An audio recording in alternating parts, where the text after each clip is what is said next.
في مقعد صدق عند مليك مقتدر. لا شك أن بناء المساجد من أعظم الطاعات وأجل القربات التي يتقرب بها لرب البريات، فالله سبحانه وتعالى عظم هذه المساجد فقال جل من قائل: في بيوت أذن الله أن ترفع ويذكر فيها اسمه يسبح له فيها بالغدو والآصال، رجال لا تلهيهم تجارة ولا بيع عن ذكر الله وإقام الصلاة وإيتاء الزكاة يخافون يوما تتقلب فيه القلوب والأبصار ليجزيهم الله أحسن ما عملوا ويزيدهم من فضله والله يرزق من يشاء بغير حساب. كما قال الله سبحانه وتعالى: إنما يعمر مساجد الله من آمن بالله واليوم الآخر وأقام الصلاة. ولا شك أن الله سبحانه وتعالى قد رتب جزاء عظيما لمن بنى المساجد، وكما ورد عن النبي صلى الله عليه وسلم في الحديث الصحيح أنه قال: من بنى لله مسجدا ولو كمبحث قضاه بنى الله له بيتا في الجنة. وفي حديث عثمان بن عفان رضي الله عنه كما في الصحيحين أن النبي صلى الله عليه وسلم قال: من بنى مسجدا يبتغي فيه وجه الله بنى الله له مثله في الجنة. وفي حديث عن أبي هريرة رضي الله عنه قال كما في الصحيحين أن النبي صلى الله عليه وسلم قال: أحب البلاد إلى الله مساجدها. فالمقصود أن بناء المساجد من أعظم القربات وأجلها، وكما هو معلوم عن النبي صلى الله عليه وسلم أن أول عمل قام به عندما دخل المدينة أن بنى الجامع، لأن بناء الجوامع والمساجد فيه مقاصد عظيمة وغايات كبرى، من أجلها وأعظمها إقامة الصلوات الخمس. إقامة الصلوات الخمس هذه الشعيرة التي هي أول ما يسأل عنه الإنسان يوم القيامة. وفي بناء المساجد فوائد لا تحصى، منها اجتماع الناس وتآلف القلوب وترابط الناس. ولذلك قال شيخ الإسلام ابن تيمية رحمه الله تعالى معلقا على قوله تعالى: هو الذي أنزل عليك الكتاب منه آيات محكمات هن أم الكتاب وأخر متشابهات. علق شيخ الإسلام ابن تيمية على المحكمات فقال: ومن أعظم المحكمات التي جاءت بها الشريعة الإسلامية: واعتصموا بحبل الله جميعا ولا تفرقوا. إذن اجتماع الكلمة وائتلاف الصف ونبذ الفرقة والخلاف وترابط الناس وتآلفهم، هذا من المقاصد التي تتحقق من خلال بناء المساجد. ومن أعظم ما يحقق هذا المقصد إقامة المساجد. ومما من الله سبحانه وتعالى به على هذه البلاد المباركة أن رزقها مؤسسة منبر هداية القرآن المباركة الذين يبذلون الغالي والنفيس من أجل بناء المساجد وإقامة حلقات تحفيظ القرآن ونشر وتعليم الدين الإسلامي. فأسأل الله سبحانه وتعالى أن يكتب أجرهم وأن يرسل لهم الأجر والمثوبة على هذا العمل العظيم، فجزاهم الله عنا وعنكم خير الجزاء. نحن هنا في هذا اليوم المبارك وفي هذا المكان المبارك وفي هذه الساعة المباركة لافتتاح هذا المسجد، مسجد الرحمة، والذي بني على نفقة الشيخ عادل بن حمدان كريم عن والديه، فجزاه الله خيرا على ما قام به. وأسأل الله سبحانه وتعالى أن يكتب له ولوالديه أجر كل من صام وقام وركع وسجد في هذا المسجد. وأسأله سبحانه وتعالى أن يرسل له ولوالديه الأجر والمثوبة، وأن يجعل ذلك في ميزان حسناتهم يوم يلقونه. هذا وصلى الله وسلم على سيدنا محمد وعلى آله وصحبه أجمعين.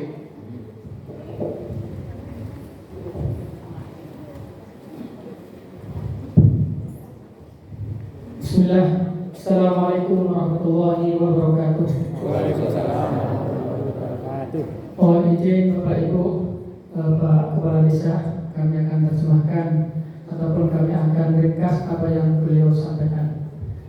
Pertama, setelah beliau mengucapkan ucapan syukur kepada Allah Subhanahu wa taala dan juga sholawat serta salam kepada Rasulullah sallallahu alaihi wasallam, beliau mengucapkan banyak terima kasih kepada pemerintah setempat, khususnya kepada Desa Selur yang telah memberikan kepada beliau izin untuk membantu warganya di Desa Selur ini. Selanjutnya beliau juga menyampaikan ucapan terima kasih kepada siapa saja yang ikut andil dalam pembangunan masjid ini. Bapak Ibu yang dirahmati Allah Subhanahu wa taala, selanjutnya beliau mengatakan suatu kemuliaan, suatu fadilah dalam pembangunan masjid, di antaranya seperti sabda Rasulullah sallallahu alaihi wasallam, "Man bana lillahi masjidan banallahu lahu fil jannah mithlahu." Barang siapa yang membangun masjid lillah karena Allah taala, maka di surga Allah akan membangunkan semisalnya. Maksudnya hadis di sini bukan siapa yang paling banyak menyumbang, tidak. Tapi siapa saja yang ikut andil dalam pembangunan masjid, insya Allah termasuk di sabda Rasulullah Sallallahu Alaihi Wasallam tersebut. Entah ibu-ibu yang membikinkan kopi, yang membikinkan teh, yang menggorengkan pisang, ataupun bapak-bapak yang membawa sprit ataupun pasir, insya Allah semuanya termasuk di dalam sabda Rasulullah SAW. Semoga apa yang Bapak Ibu jamaah sekalian berikan dalam rangka pembangunan masjid ini menjadikan salah satu amal baik yang akan menuntun kita ke surga Allah Subhanahu wa taala. Karena Bapak Ibu sekalian, kita tidak tahu amalan mana yang akan membawa kita ke surga. Barangkali sesuatu yang kecil yang kita berikan untuk pembangunan masjid itu salah satu pintu kita masuk surga Allah Subhanahu wa taala. Selanjutnya beliau juga menyampaikan masjid adalah salah satu amalan ataupun perbuatan yang dilakukan oleh Rasulullah SAW ketika baru pertama kali sampai di kota Madinah. Ketika hijrah di Madinah, apa yang beliau lakukan? Yaitu adalah membangun jami' atau membangun masjid. Ini adalah juga contoh dari Rasulullah SAW betapa mulianya kita membangun masjid. Selanjutnya beliau juga berpesan kepada kita semua, tidak kalah pentingnya adalah setelah masjid ini berdiri, yaitu iqamatul masjid. Setelah masjid ini berdiri, tugas kita tidak berhenti Bapak Ibu sekalian, yaitu bagaimana masjid ini menjadi makmur. Membangunnya 3 bulan, 2 bulan, Bapak Ibu gotong royong siang, malam, sore, hujan-hujanan demi membangun masjid ini. Tapi ada hal yang tidak kalah penting adalah memakmurkannya. Bagaimana masjid ini kita gunakan untuk sholat 5 waktu, tadarus, sholat Jumat, dan kegiatan-kegiatan yang mendekatkan diri kepada Allah Subhanahu wa taala. Dan beliau juga berpesan, masjid ini Masya Allah, kata beliau, sangat megah. Dengan waktu singkat juga sudah bisa berdiri. Masjid ini dibangun oleh bapak beliau. Bapak beliau bernama Syekh Adil. Adil Ibn Hamdan. Nah, masjid ini dibangun oleh bapak beliau Adil bin Hamdan. Untuk siapa? Masjid ini beliau bangun dari bapak beliau untuk dihadiahkan untuk orang tuanya, yaitu Ismul Wali, hadiahkan lil walid wal walidai.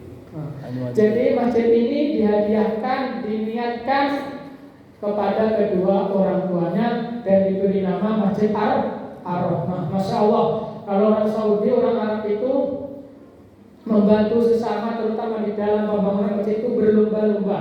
Sampai anaknya membangunkan masjid untuk kedua orang tuanya. Karena apa tadi? Karena fadilah yang sangat besar, yaitu barang siapa yang membangun masjid karena Allah Ta'ala, maka baginya akan dibangunkan masjid di surga. Selanjutnya Beliau ini ada utusan dari bapak beliau bernama Syekh Ro'id. Beliau ini terbang dari Saudi 2 hari yang lalu. Kita sebenarnya bapak ibu sekalian tadi kita sudah ngambil penerbangan jam 5:30 pagi supaya cepat nyampe di sini pagi jam 10 sampai. Tapi qadarullah pesawatnya delay sampai jam 9. Jam 9 baru terbang ke Jakarta, Surabaya, sampai Surabaya jam 10.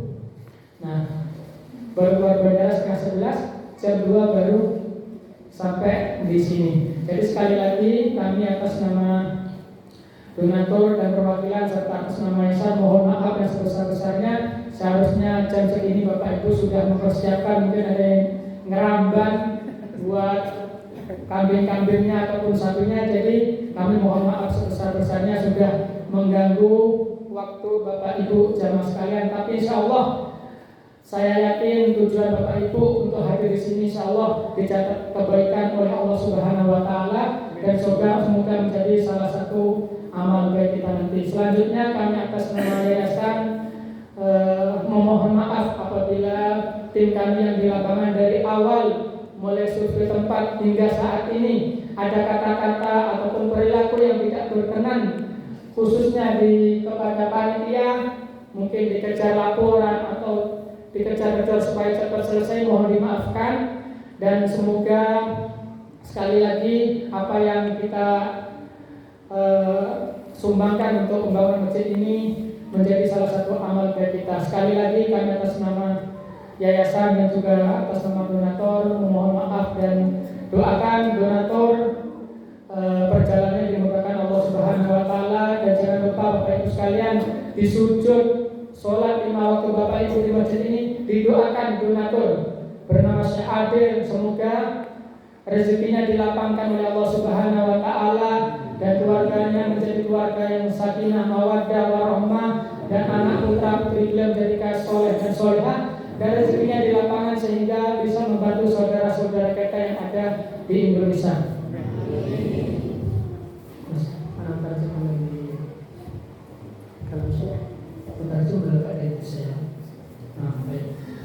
Baik, selanjutnya Bapak Ibu yang disampaikan oleh Bapak Ketua Panitia, insya Allah nanti akan saya sampaikan ke beliau di dalam perjalanan kembali ke Surabaya.